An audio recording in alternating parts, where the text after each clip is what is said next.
3, 2, 1, 0. All engine running. Liftoff. We have a liftoff. It's Monday. It's Monday. It really is. 7 o'clock. And that can mean only one thing. It's time for Reading the Signs, where me, Comedy John Ryan, and my comedian pals from all over the world are going to be talking about comedy, well-being, why we do it, how we cope. And that's where we need your help. We need you to send us your top tips for well-being. Be part of the show. Drop a comment in the box on YouTube, on Facebook, on Twitter, on the mensradiostation.com website. It's going to be a great show, much better than last week.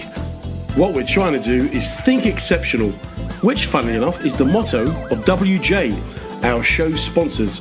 WJ are the UK's leading road marking and highway maintenance company. They're working with us, we're working with you. Let's get to it. Oh, there we go. It's Monday. Welcome along, everyone. I'm John Ryan. Thank you for listening to us on Reading the Signs, men's radio station, and also on the Deluxe Radio Network, Instagram, Twitter, all them social media things that you young people do. All the old guys listen to us in the depots up and down the country on SoundCloud. SoundCloud? I don't even know what that is. SoundCloud. Thanks for coming along. Thanks for listening. Each week, as you know, I'm joined by a guest, and tonight's guest is going to be fantastic. But before that, what have you been doing today then? How's your day been? How's your week been? What's going on? I'm having a great day today. I'm still fitting my kitchen, so we're getting there. This is day 4, so we're putting doors on. And this is very exciting for me because I get to do man things with Darren, my mate who's helping me. Been a great week since last week. Been very, very busy. I did a fantastic gig on Friday night for Sajila Kershi at the Comedy Cottage, which was really, really good. Thanks to everyone who came along to that. That was nice. And then yesterday, I had the gig to end all gigs. I went to, but didn't get there, Budapest. But the thing was, I had to get a flight from Luton in yesterday morning, and the flight was at 8:40, which landed in Budapest at 12:10, which then gave me 3 hours to meet a boat on the Danube. But I had to be there at 4 o'clock, and I just figured, it's not going to happen. It's not happening. So I took it upon myself to cancel the gig. I was at the bottom of the steps getting up to the plane, and I was ringing the promoter and I was ringing the guy that's booked me. Neither of them were answering the phone. And then I just figured, you know what? Stuff it. I'm not doing it. I ain't doing it because I'm not going to risk getting off a plane in Budapest, getting in a taxi, doing a 3-hour drive, and there's no one there to meet me. I'm not staying the night in Hungary. So I just came home. Now, in doing that, what I've done is I've kind of gone way up your options here, Johnny, because that's what I call myself, when I'm clothed, obviously, different names when I'm not. But I figured I'm not going to hang around southwest Hungary waiting for a cab ride back to Budapest to get a flight home on Monday. Not happening. So I just decided not to. I took charge, I took control, and I made a decision that may well ruin my career. It may end my life. Maybe the worst thing I have ever done since the day I told that BBC producer what I'd do to him if he stepped outside. But you know what? In life, we make decisions and we've got to live with the consequences. So I came home and I did think about it, and I did have that moment of, I've done the wrong thing. However, today the promoter rang me up and said, thank you, good call. You saved us some money. We appreciate it. So all's well that ends well. But my point is, it's about taking care of yourself, putting yourself first. Sometimes you've got to make decisions that aren't always sensible in the moment. Sometimes you make a decision and they are sensible. But whatever you do in life, you live with the consequences. So if anyone's got anything they've done recently, do let us know. Put your comments in the box and we can talk about that. Big weekend this weekend for friends of mine who are Liverpool fans. I am sorry that you lost, but then I'm really happy that you lost because I don't like Liverpool. However, football is a great example of well-being because you have highs and you have lows, unless you support Leyton Orient, in which case it's always lows. But, you stick with your team through thick and thin, and it's like you stick with yourself through thick and thin. Yesterday afternoon, I was really chuffed for my mates from Nottingham. Forest got promoted to the Premier League. Well done. And a little bit sad for people like Al Pitcher, who's a Huddersfield fan, who it's not their turn. And again, that's how life works. Sometimes it rains and sometimes it's sunny. Which brings me on to my next little bit. Today in Essex, it's been grey, it's been raining, and I've had a brilliant day because I love the rain and I love the grey clouds. So for me, it's been a great day. Now, for some people, it's rainy and it's grey. It's not a great day. We all experience the same weather, but we interpret it in different ways. Same with well-being. Things will happen. Some of us will take it badly. Some of us will take it as a positive. So just bear that in mind over the next hour that, we all deal with things in different ways and we've got different coping strategies. So tonight's guest, what can I tell you about him? Probably met him first time about 10 years ago, 12 years ago. And he just struck me as just a nice bloke. He's just a nice bloke. He's a good guy. Whenever you meet him, he's not known for being negative. He's spoken of very, very highly on the comedy circuit, which is very rare because it's quite a backbiting circle to be involved in. Those of you who listened last week when Ninny was on will remember that she was talking about how sometimes we don't feel like we're part of that kind of mainstream accepted group of comics. This guy very much appears to be part of the mainstream of comics, but I dare say he feels like he's not part of it, because sometimes in life we all feel like we're missing out on something, but actually we're not. We're all part of this whole kind of main cycle of life. So Scott is a very, very funny guy. I've only ever seen him do really, really well at gigs, and I've seen him in the north and I've seen him in the south, so I know it works. I've not worked with him overseas yet, but I dare say it'll work over there for three very good reasons. One, he's actually a really nice bloke, and that is very, very important, I think, when you're traveling and you're trying to do comedy. Secondly, he's very accessible. He doesn't try to come up with hilarious routines about midgets time traveling through space, rolling up and down hills. And I should point out for the younger listeners, when I say midget, I'm not trying to in any way discriminate or apply a characteristic to a set of people who don't feel that they own it. I'm talking about midgets, not dwarfs, midgets. Anyway, and thirdly, because he cares. He comes across that he cares about what he's saying. I watched a bit of Ricky Gervais's Netflix special. I'm sure myself and Scott will talk about it over the next hour. But I found it really uncomfortable because I just watched a 60-year-old man just trying to get attention, basically. I don't imagine that Scott Bennett is that sort of comic or will become that sort of performer either. Anyway, I think that we will see more and more of this guy over the next year or two, certainly. He's certainly making the right decisions in terms of gigs to do, management, and not taking himself too seriously, I think, is the thing. Because the last gig I did with him, I couldn't help but notice they did eat crisps, and that's always a good indicator of a good guy. So without further ado, let me please welcome onto the show the amazing, soon-to-be successful, soon-to-be even more successful, Mr. Scott Bennett. There you go, mate. What about that for an intro? Oh, what an soon-to-be successful. Soon-to-be superstar, mate. Soon-to-be like. Oh, what a lovely introduction. Thank you so much, mate. I really enjoyed that. I enjoyed it. Well, it's nice to be spoken about affectionately, isn't it? It's nice. I think you always are. I've not heard anyone say a bad word about you, mate. Yeah, which is not. I mean, it's not an act. I suppose it's just. I feel quite lucky to be doing comedy. I always find it an amazing job. Really, I think it's you pinch yourself sometimes. The stuff we get to do, it's amazing. Yeah, well, like I say, yesterday I was on my way to Budapest. And thinking, wow, who would have thought 20 years ago I'd be getting on a plane to Budapest?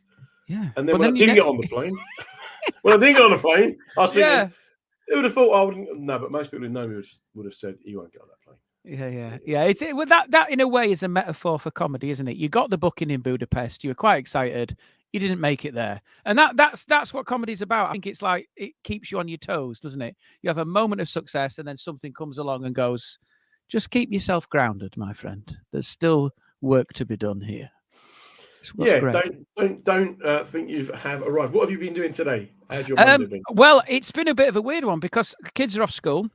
So I have literally had a very productive day. My youngest is not very well, so she's got a croaky voice. She sounds like she's on 100 a day, which is quite funny, like a little pensioner. 100 a day. She's not like goes, can you get me some more milk, Dad? Which is, sounds like she comes from being down the mines, So we've been looking after her, but also I've done 2 tip runs, which is mate. Yeah, and as a man, I think a dad, the tip is like a spa day for dads, innit?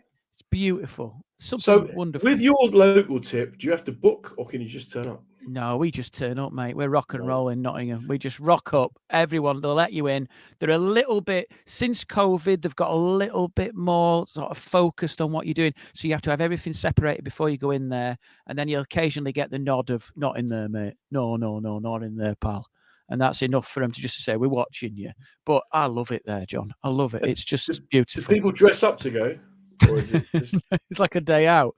I live in Essex, mate. I live in Essex. You'll see a 4x4 Range Rover pull up, and a woman who looks like a Miss World contestant Amazing. will get out and take out a plant pot and just lay it down gently, Instagram it, and then get back in the car and drive off. I live in Towie territory, mate.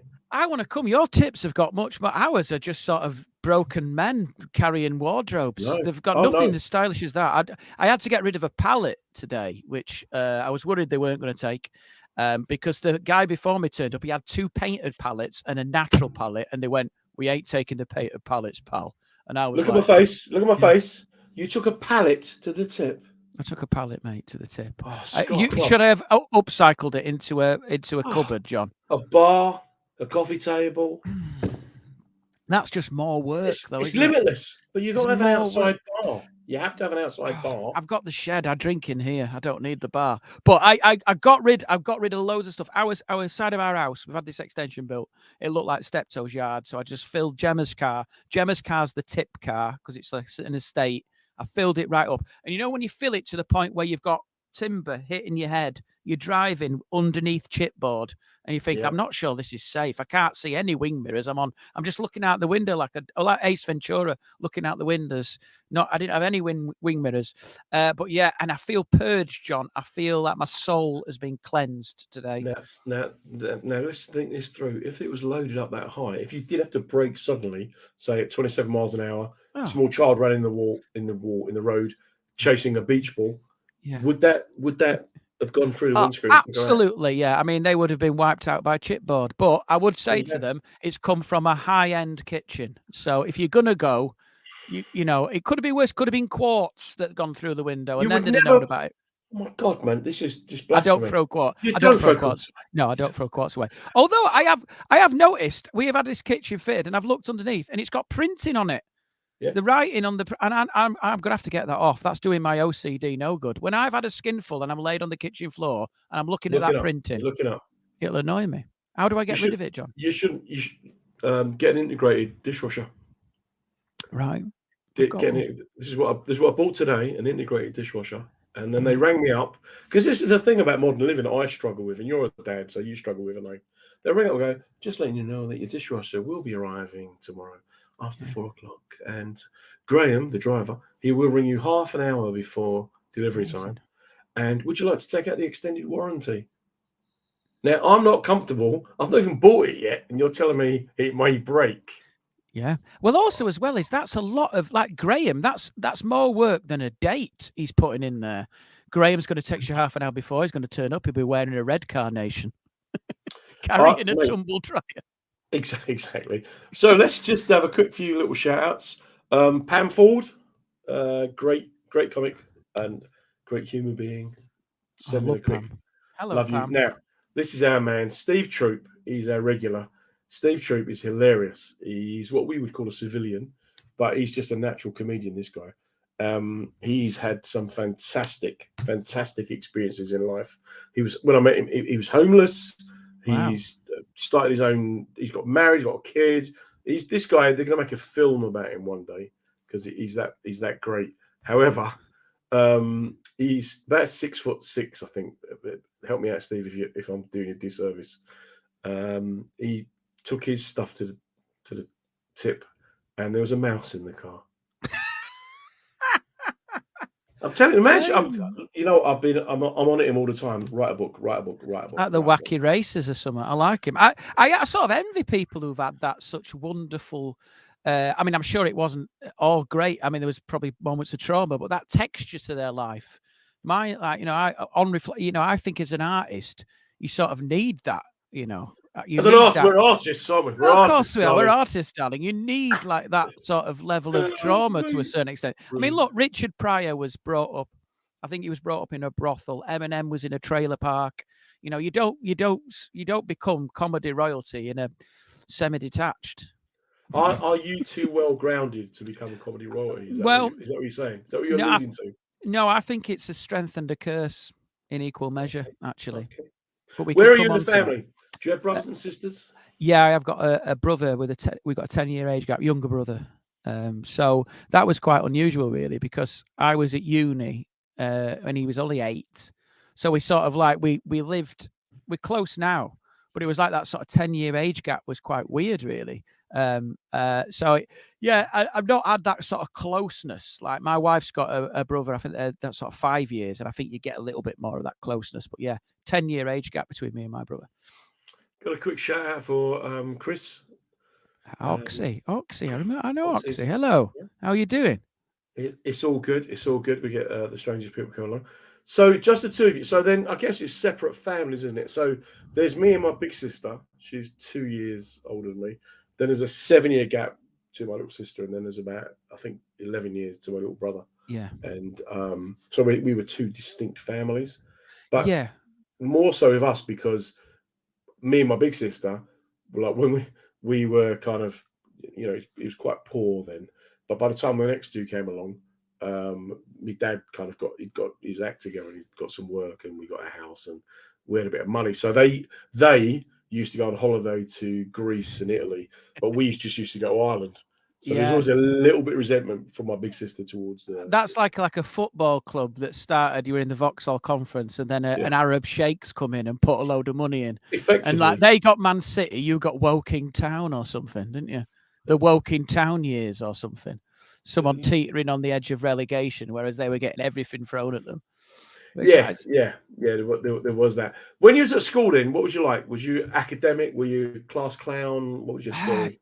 I was quite academic. I mean, I was everything in my life, and this is I've been thinking about this. I knew this podcast was coming up, so I was like, how do I phrase this? I suppose everything I've had, I've worked harder than I probably should have done for. I only know one way, and that's to work relentlessly hard. That is my only way of dealing with any situation, which has caused me as many problems as it's brought success. So from school side of things, I just worked all the time. So I did my homework, but then when I went to uni or when I went to college, I would work really, really hard. So I got decent results and I ended up doing quite well, but I'd worked myself into the ground to get there. And I think that's come from my parents. Like my mum and dad are exactly the same, particularly my mum.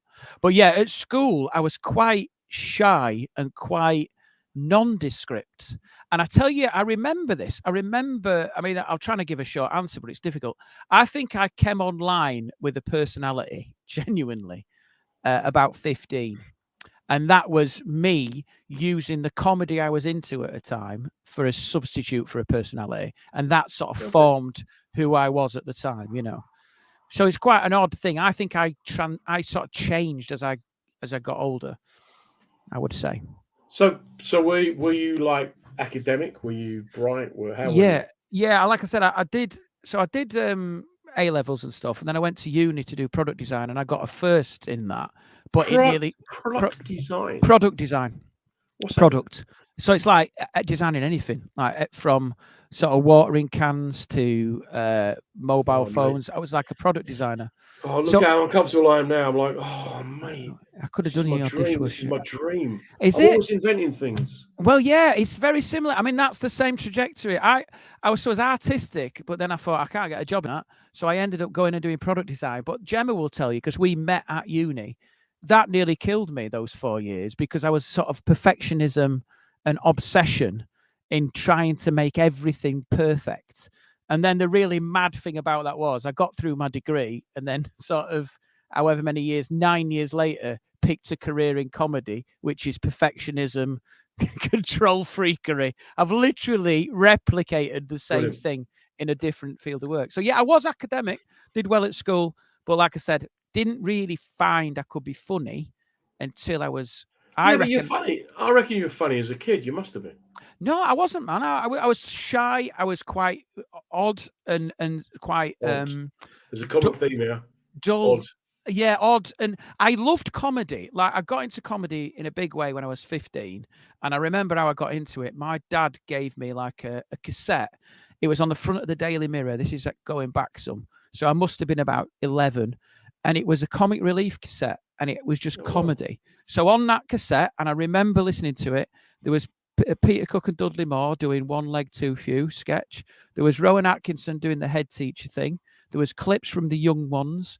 Alexi Sale. So it was all this sort of stuff from the 80s, early 90s, and further back. And I remember just listening to it again and again and again, thinking, I don't know what this is, but I think this is what's been missing from my personality. This, so that then sort of triggered it. But yeah, I never started being funny around my mates until I was 17, I reckon. See, I think there's a common theme with a lot. Maybe it's just my favourite comics, right? This kind of oddness. So me and my missus, we talk about this quite a lot. She'll go, but you're odd. I'm like, why am I odd? She's like, well, your hero is Jan van der Heyden, who invented the garden hose. I'm like, yeah, because the guy got fed up carrying water from the house to the garden, so he did something about it. This man, he should be revered. His name should be elevated in society. One of my ambitions is to get his name as well known as Michael Jackson. Jan van der Heyden. Well, I know now. The hose. It's an interesting one because I remember watching a documentary about the richest people on the planet, and some of them are like people who invented rivets, the pop rivet. People like that. Mate, pop rivets. Listen, this is another conversation. We need to do a car journey, mate, to like Inverness.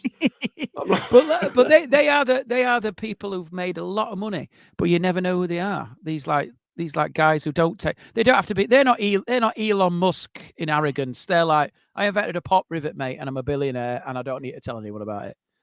Antoine Derain. Antoine Derain. What did he invent? The rivet. The rivet, the pop rivet. Yeah. Wow. J.R. Ewing's mum invented Tipex. Jeez, really? Mate, J.R. Ewing, as you're in... stuck with me now. I'm going to ring up in about 3 o'clock in the morning. Stop! Listen, mate. I just found out. Yeah. Just ring me up with some. He invented the foot spa. It's unbelievable. Unbelievable. Leave me alone. So when I've got time on my hands, which is a lot of time, I have, I'm not going to lie, I have occasionally submitted patents to the patent office. Yeah. I almost thought about doing an Edinburgh show about it. And one of my brilliant designs was called the Love Plate. And it's basically a paper plate, and you cut out your neck size. So you cut out two neck sizes on each side. You put it against your neck and against her neck. And then you draw romantic locations from above. So it looks like you're on an aeroplane looking down on it. And that never took off. It never took off, mate. I can't believe it either. Paris, right? Paris from above. Oh, I can imagine it, yeah. But then it all went dick pics, didn't it? And then that sort of the innocence of what you're doing, exactly, is sort of ruined in a way. I've actually got this'll make you angry. I've got patents in my name. Proper patents? Yeah. Oh, mate. As part of the design team, so we came up with an idea. It's very dull, but railway sidings. If you're actually looking, if you're on a train, there's those sort of concrete slabs which contain the cables. Yeah. We work with a company and they've replaced them with plastics and recyclable plastics. And that actually is a project that has been patented, and my name's on the patent along with another designer. So, mate, anything you ever do the rest of your life will never impress me more than that. When you win the Oscar for Best Actor in like Boris the movie, all about how Britain single-handedly combated COVID, and you go out there to get your Oscar, I'm going to go, he's done that, but he's the bloke who's done the plastic. Well, it is another mad thing. This is a slight name drop. I need to get a pen and paper and make lists. It is one that will bend your head. So I worked with Chris Ramsey on a few projects. Obviously, great comic. Yeah, super famous, lovely lad. And he was moving house, and he sort of sent me a picture just saying, oh, look at all these boxes. And then I sent him a reply back. I said, this is going to bend your head, mate. Do you know those storage boxes that you're putting your belongings in? Okay. I designed those. What, the plastic boxes? Yeah. So there's a if you go in a garden set, if you go in B&Q, there's these black heavy duty storage boxes with yellow wheels on the bottom. Yeah. Thick moldings. Yeah. I designed those. But why don't we have a national holiday in your honour? Why are you doing comedy? Because you don't. Because you don't make the money on the product. You make the money for the design, but then that ends. So the people who are producing them, they're getting the money. So yeah, there's no longevity in it, Why are you not unfortunately. on Dragon's Den, mate? I'll come on it with you. We could go on. Let's do the love plate. Just already. Do you see already? Yeah, Yeah. it just needs Well, a let me few tell you this tweaks. now, A few right? tweaks, and we can get there. I think we've both got reputations of being nice men, but if you steal that idea, I will find you. My mate Dylan, he's invented a gadget that goes on the bottom of a ladder, so you can climb a ladder on your own. You don't need a second person. That's really good. Better than a sandbag, innit? Like I've said to him, a mate, footing. Yeah, let's go. Yeah. Let's go on Dragon's Den. Yeah, He's like, great ideas. No. I said, I'll come on it with you. And I'll pretend to be like your partner or something. Well, I'll tell you what you need to do there. You need to read the working at height regulations. Done what, mate? He's hang on. We've been pulled up on something. Pam Ford is saying it wasn't J.R. Ewing's mum. It was Michael Nisbet from the Monkees. My God, you see, we've been usurped in terms of our inventors. But yeah, it's a weird. Do you know what? Sometimes though, I was thinking about this. Sometimes it feels like another person, that life, because I did that for like 10 years, and then I did comedy. So it's like all that side of my life feels like it was another. Yeah, why? person. Why? But the things you did in your previous life, you've improved life for humanity, and I really enjoyed it.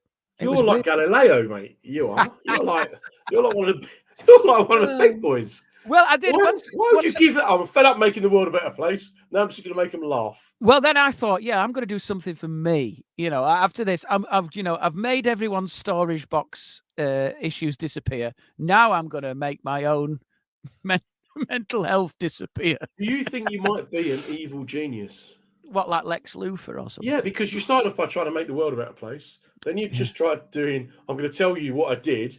Then you're just going to take over.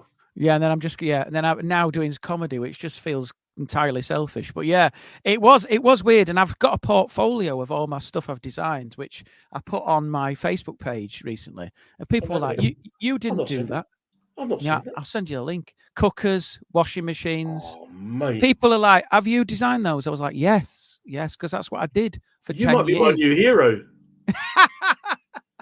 I'm telling you, mate. Gandhi, what did he do? Mandela, do one, mate. I'll tell you what, Gandhi may have laid. Wheels. Yeah, but Gandhi may have, created a movement and laid down and showed us all that calmness can fight oppression. But did he design, a washing machine with for an 8 kg drum? Did he design? No, he didn't. Could you get that integrated if it's 8 kg? Is that too big? We did integrated, but. But I think it's 7K. You're at your limit, really. No, 8K, but it was tilted, so it made loading easier. Okay. If we're doing alpha male top trumps here, I have invented right. So you got Quark hot taps, instant boiling water. Yeah. Instant fizzy water. Nice. Instant carbonation. Instant hot chocolate. Oh. Yeah, mate, I think everyone would go for that. That's Willy Wonka shit, that, isn't it? That is amazing. That's what I'm all about, mate. That's what I'm all about. Oh, yeah. I'm just not creepy enough to kind of... if you can make the tap edible, I think you're onto a winner there. But think it through. Come on. Yeah, it's only going to be used once, isn't it? Right, you're the designer with the first. Me, I'm from a council estate in Hackney. Even I can see slight limitations in your design there, mate. I can see now why you are not the Brunel that I thought you were 2 minutes ago. Yeah, it is. It's so weird. But yeah, it's because I sometimes still see the designs I worked on out and about, and it's like I used to tell my kids, I used to go, "Oh, Daddy designed that," and they didn't care. And then when I said Daddy was on live at the Apollo, they still didn't care. No. So I think there's. It hasn't made any difference. I don't know what I have to do. Daddy can make spaghetti meatballs. Yeah, and you can have Coke and watch a Disney film. Oh, mate. Yeah. Oh, mate. I put the flags on the roof of the Hilton Hotel at Hyde Park.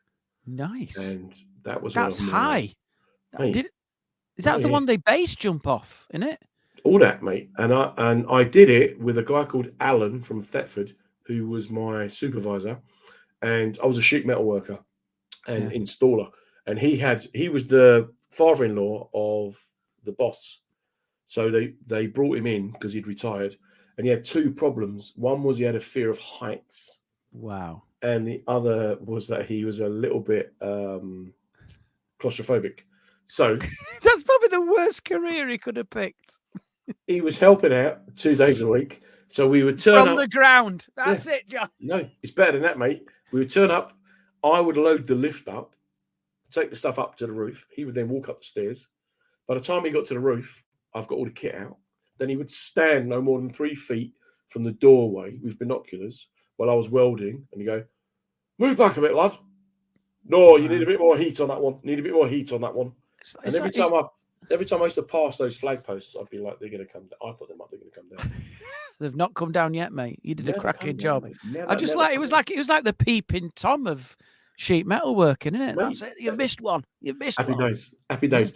Let me just stop you for a second there at this stage of the evening, just to say to people who are joining us, welcome along to Reading the Signs with myself, John Ryan. I'm joined this week by Scott Bennett. I want to say a big, big, big thank you because we're leaving them. We're losing our sponsors this week. We get new sponsors next week. Our sponsors, WJ, the UK's leading road marking and highway maintenance company, who have been absolutely fantastic over the last 12 months and the last 3 years before that, and their support for me and going forward, of course, as well. So thank you, WJ, for all your help and all your support. So I am with Scott Bennett, soon to be the biggest thing on the UK comedy circuit. Dawn Bailey, I only met her recently. Hilarious, mate. Absolutely Brilliant. hilarious. So good. Another one with a big future. So naturally funny, very naturally funny. You know. Yeah, I think so. What does There's this sign mean? Aubrey Chan has given us like this kind of little thumb thing. What does that mean? I have no idea. We said something they don't like. Oh well, Audrey, explain and expand. I do select the comments that we post, but Dawn Bailey wants to know: are you pleased Stockport County got promoted after he took your slot? Oh yeah, because well, I'm glad something good came out of it. So the context of this was my Live at the Apollo performance. So you can imagine that all these years of graft and want to, you know, and you're sort of building up to this moment. You get all the family around, and you think, oh, this is going to be an amazing moment for us. And I sit down, the kids are watching, and it never happened because Stockport County and Bolton Wanderers went into extra time. So we got booted for the next night, and it was just like, but I'm glad something good came of it because at the time, you know, I was, how can I be used, you know, and it was so perfect that it was a football team from Lancashire as well that just trod on my dreams. But the most annoying thing is my dad rang me afterwards, typical my dad's sense of humor, this, and he went, "Oh, you were brilliant." I was like, "Oh, nice one, mate. Yeah, brilliant. You were brilliant. Were you the one on the wing?" He was really enjoying it, my dad. Yeah, classic. Yeah, it's where I get it from. That superb, mate. Absolutely superb. What made you decide to start doing comedy, doing stand-up? So yeah, I was like I said, I was a massive fan of comedy for years.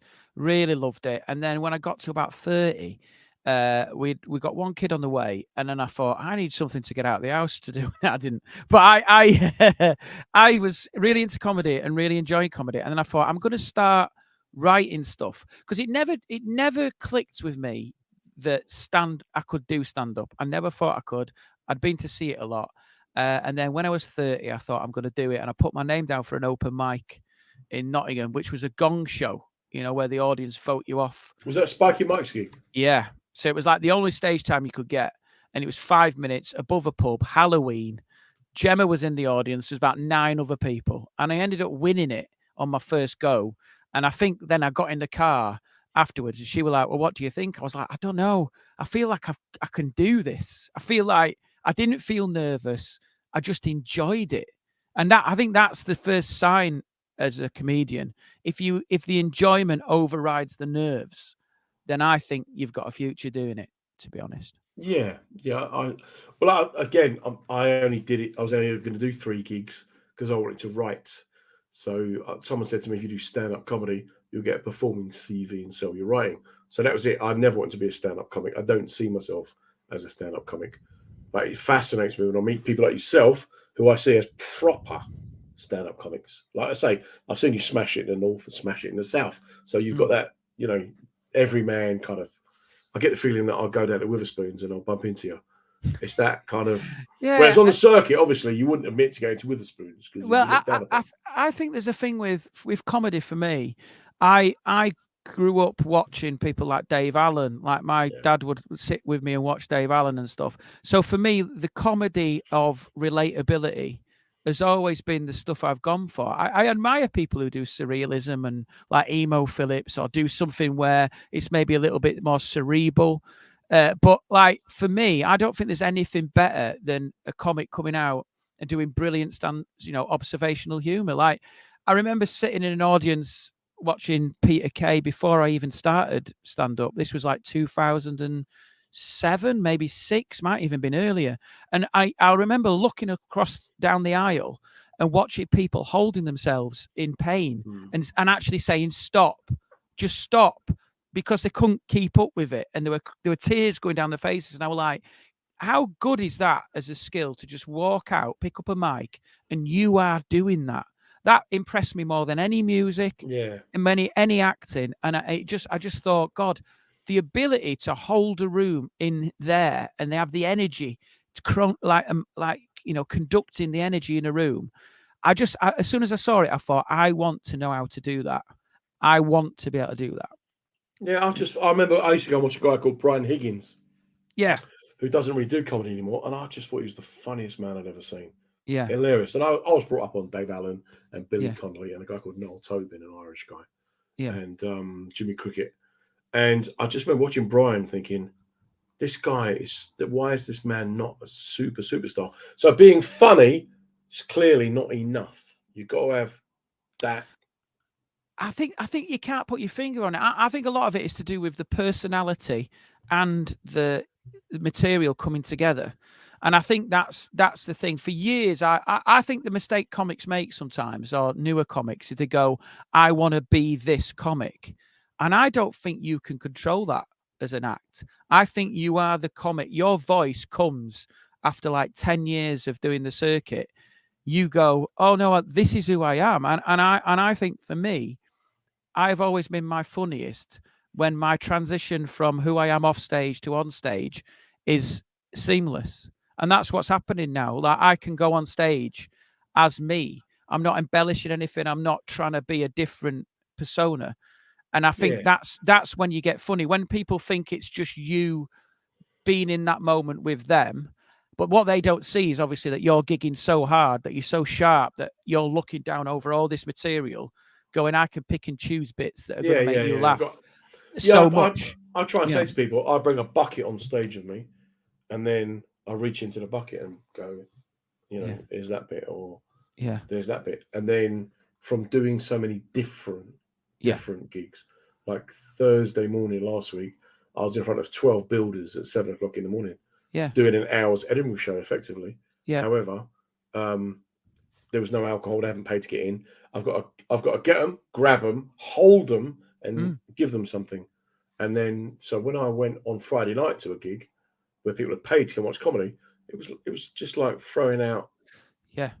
Well, it is, and I think that's what's wonderful. I think that's what comes with experience. Because, like my week last week, I did a gig in the middle of the day in Leeds. The same thing, a corporate gig in a cinema, which was fantastic. Then I did a festival in a little tent.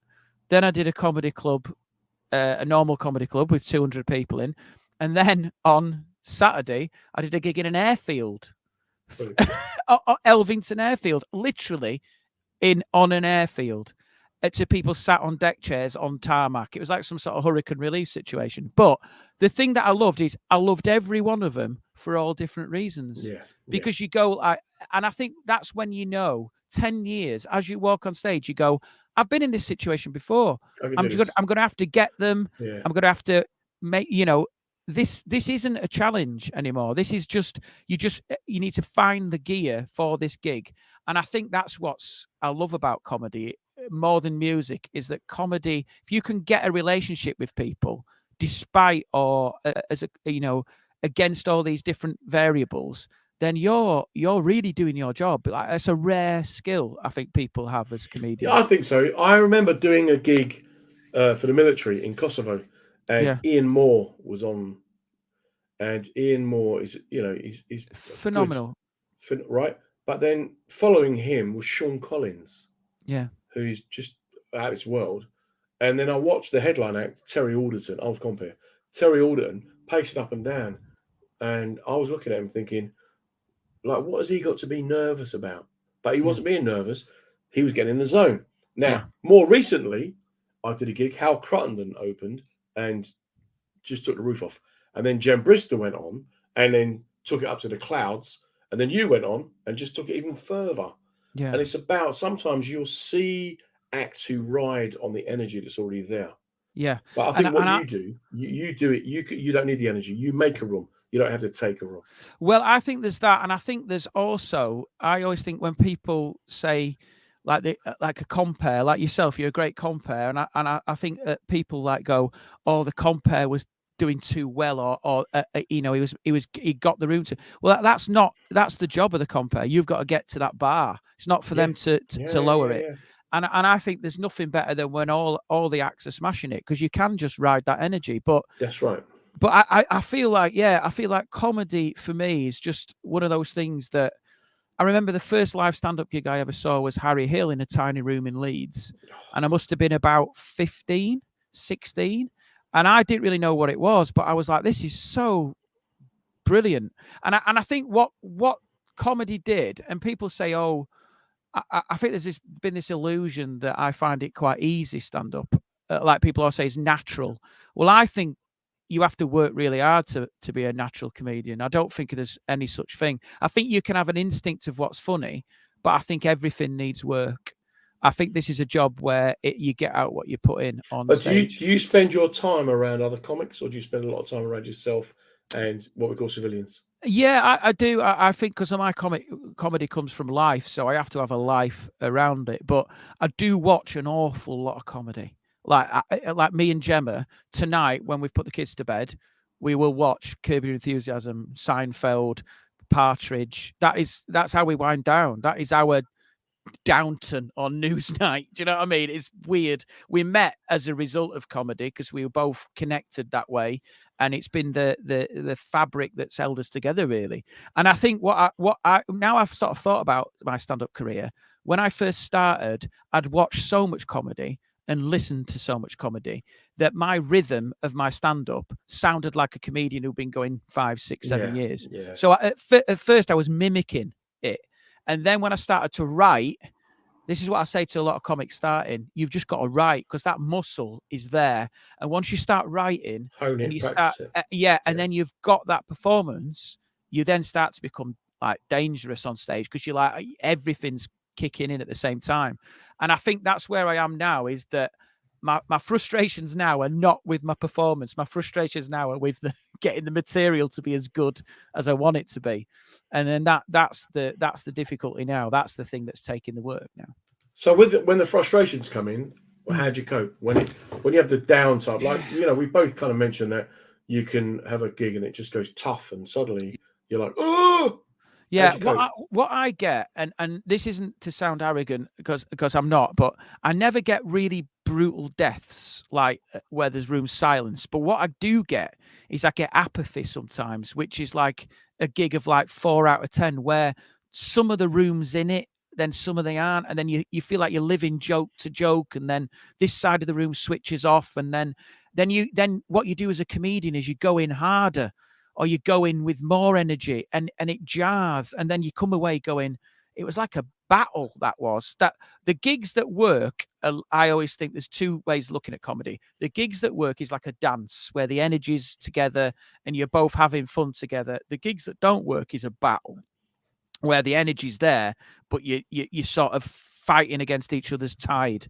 And I think for me, when I have a bad gig, I always do, when people say don't blame the audience, that is technically true, but I think normally, I don't know if you agree with this, you've done a misstep as a comedian. If you've had a tough gig, there's been a reason. It might be the room's not right. It might, if they're all just hammered, then you can write that one off. But I've done gigs where I've gone on, thought they were more playful than they were, gone on quite relaxed, said something a little bit loose, a little bit like in the moment. That didn't work. And then their confidence level just drops, and they're looking, going, oh my God, he doesn't know what he's doing.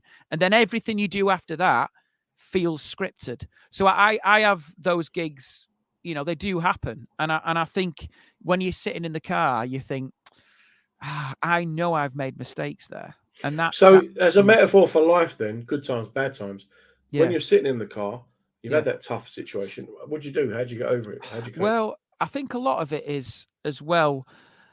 Someone once said to me, like, none of it matters. And I know that's a very easy thing to say, because obviously it's my job and I am feeding the family on it. But in the grand scheme of things, it isn't. We aren't doing things that change the world.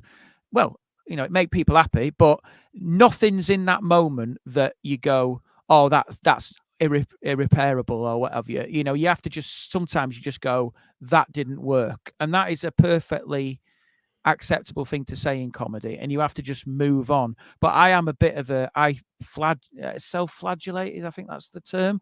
I do beat myself up a little bit about it, because I do find what's really odd about this job is that in a normal job, if you were like an accountant and you were in the office, your day on Tuesday, you could have an amazing day on Tuesday. When you come in on Wednesday, Tuesday's credits in the bank, innit? People are like, oh, you did a brilliant job yesterday. Yeah. With stand-up, you start from scratch every time. So any rapport you've got and any proof that you can do the job has disappeared as soon as you stepped off stage. But do you find now that there's a bit of an expectation, because you are getting a reputation and there's an expectation. So what happens then when you go on stage? Is that pressure? Does that weigh you down? Does it elevate you? How do you feel? I think it can work both ways, because I think there's a level of, I've noticed there's been a bit of an uptick of people coming to see me, which never used to happen, or they come to the club I'm at and say, oh, we're here to see you. And I think there's a little bit of goodwill in the room. But yes, sometimes I always feel if I step off stage and it's been a bit of a bad night, or people in the crowd have been difficult, or there's just been a bit of a weird evening, I feel personally responsible, because these people, I know what it's like if you've got kids and stuff and you've got to try and get out of the house. That is a major thing for you even being in that room, and then I've sort of not given you what you were expecting, and I think that keys into my perfectionism and the OCD I had about making sure everything's perfect. And it's sort of it scratches away at those little anxieties I've always had, and so I find this job. I think the reason why I'm probably good at stand-up is the same reason why I probably beat myself up, is because I constantly analyze it, and it can't be healthy. No, because that's the whole thing. But it is healthy because you're reviewing yourself. You're checking in to make sure that you're on the right tracks. You're also got an awareness of what's going on around you. But do you get those dark times? Do you get those moments when you think, oh, I can't do this?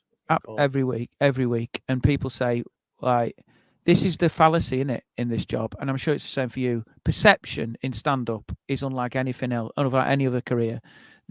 Everyone looks like they're having the fantastic career online. Always comedians, because we show our successes. We don't talk about our failures or our anxieties or what we're actually feeling. I think that's just accepted as, oh, it's showbiz, baby, and that is a damaging limitation to our dialogue, I think. So like I have that conversation because I've got children and because I'm with Gemma. Our marriage, I introduced comedy into the marriage. I wasn't doing it when we met. And that's always a hard sell in any marriage. It's like you're introducing a mistress, isn't it? In a weird way. You're going like, yeah, I'm going to go and see this person 4 times a week, by the way, and you're not going to stop me. And that is effectively what you're doing. And I feel sometimes the reason why it gets so difficult sometimes is that I have to provide for the family. So I have to earn the money. We know what the circuit's like. We know I'm from a working class background where I don't know if I'm going to get any money the next week. And it keeps me in this cycle of keep grinding. But then what that ends up happening is you end up doing 7 gigs a week sometimes. And then you turn around and then me and Gemma have that sort of conversation where we come back together and then we're like, oh, do we even know each other now? Like, she's got her routine, I've got my routine. We need a couple of days to thaw out before we reconnect the dots of our relationship. And in those moments when it's hard, when the kids are tired, when Gemma's got everything to do on her own and I'm stuck in a hotel somewhere, there are moments when I do think, what am I doing and where am I going? And it's something I never truly resolved, John, which is the real truth. You don't really answer that question, do you? Because no one can tell you where you're going. So you have to just keep faith in your ability to see you through, which is, I often think as well, it's an industry that's obsessed with youth, and I'm 43, and I always think if I stop now, if I quit comedy now, I could probably get a job again and get a 9 to 5. The longer I leave it, the harder that's going to get. But then you're like, I'm 43 and I'm in it now, so I've got to play the hand I've got. And those conversations, but your kids are not getting any younger. You're missing these years. These are the anxieties that I never iron them out, no matter how hard I try. Actually, but the thing is though that you've got a skill and a talent and an ability, and you're bringing joy to other people. You're helping other people, right? But it comes back to that thing of what about you? Yeah. What do you do for you? Do you do the gym? Do you do the walking, the golf? I do go to the gym. It's quite funny, actually. I go and do spin class with a room full of ladies, and they're all retired ladies, and I love it. I go to this gym, and no one knows who I am, and I just get on a spin bike and I do that. And I am trying to take some weekends off. My plan next year is to have a couple of weekends off a month, or a Saturday off, where I can do that thing of ordering a Domino's and being with the kids. Be present. And I think I need to nip this in the bud, because there's a lot of comics who run that as close as they can to the wire. And then I'm very lucky with Gemma. She's never given me an ultimatum. She's never said it's me or the comedy. And I know how lucky I am, but I also know that I've sometimes overuse that. But by the same token, I think this year alone I've been to 12 countries. So I travel the world, and I'm not known. I have no reputation or image or anything like that. I'm very much under the radar, but I've always tried to take off one weekend a month. And when I've had managers, they've always said, well, you're missing out. You're missing out on castings. I'm like, I don't do castings. I want to be successful, but not famous. I want to be comfortable, but not wealthy. Yeah. And you can do that. But you've got something special, mate. You've got something that's going to drive you on to. I don't think anyone is going to be as big as McIntyre ever again, but I honestly think you can achieve stadium tours and the big league. But it's what cost it is to you. Yeah, and I think as long as you keep an eye on that, is like I don't feel like I should. You have to sacrifice your relationships to get there. The other thing about this job, and this is the kicker with comedy, is I personally, I have to be happy off stage to be good on stage. Yeah. I can't, if my life was a car crash, I can't go on and do it, because I can't fake it, because I don't have an ability to do that. I have to know that the kids are all right, Gemma's all right, we're a team, we're working together. Then I can go on and Daddy does his thing, and then Daddy comes home.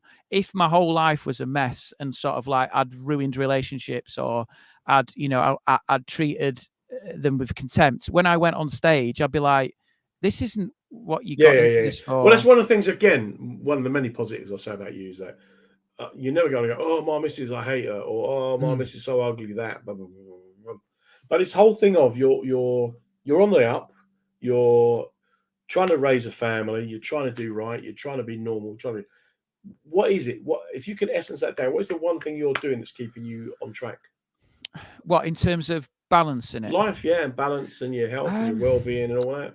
I think it's just, I think the one thing is, I'll be honest, and I'll tell you what it is. It's Gemma. It's my wife, Gemma, is the one thing that's giving the balance. And I've thought about this before. It's not necessarily something I'm doing. It's the fact that I've been so lucky that someone has seen what I'm doing and has gone, I'm going to back him, I'm going to support him, and I'm going to be with him on that journey.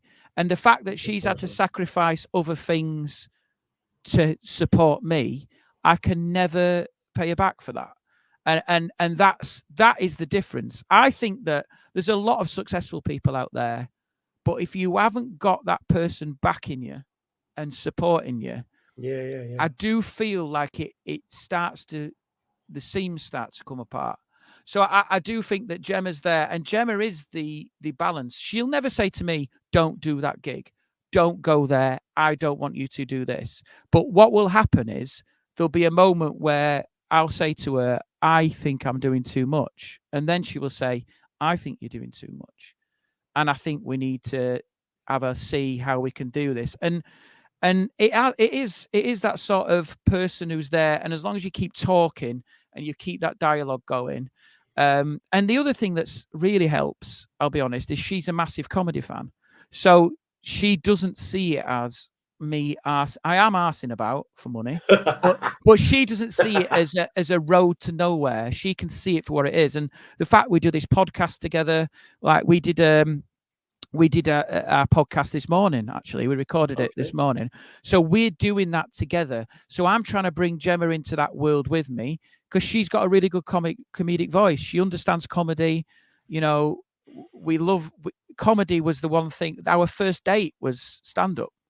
And that sort of has been the crux of it, which is ironic because I wasn't doing comedy at the time.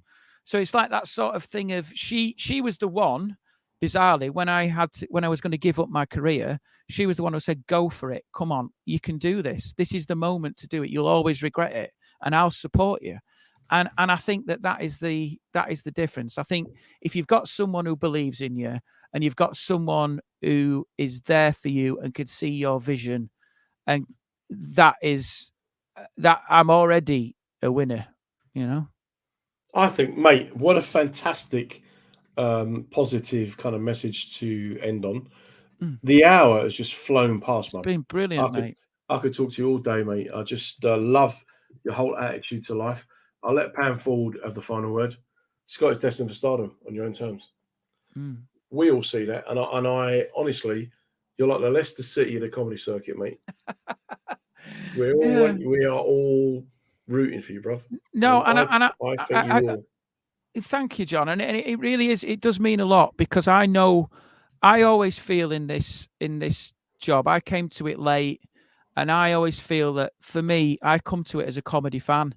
That's how I came to comedy. Yeah. And the fact I do it now is a consequence of the obsession with it, really. And so to have other people who I respect and admire who've been doing it longer than me say, "Oh, you know, you're like the underdog almost, or you're the one who's made it through."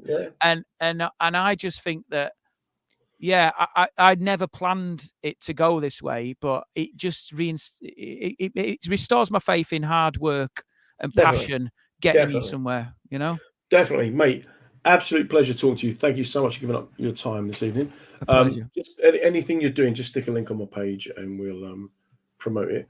Thank you. I wish you all the best, mate, and I sincerely mean this. It's been an absolute treat. Thank you so much. Speak soon, yeah? Thank you. Thanks, John. Take care, buddy. That was Scott Bennett, who you will see and hear more and more of over the next 18 months. I've got no doubt about it at all.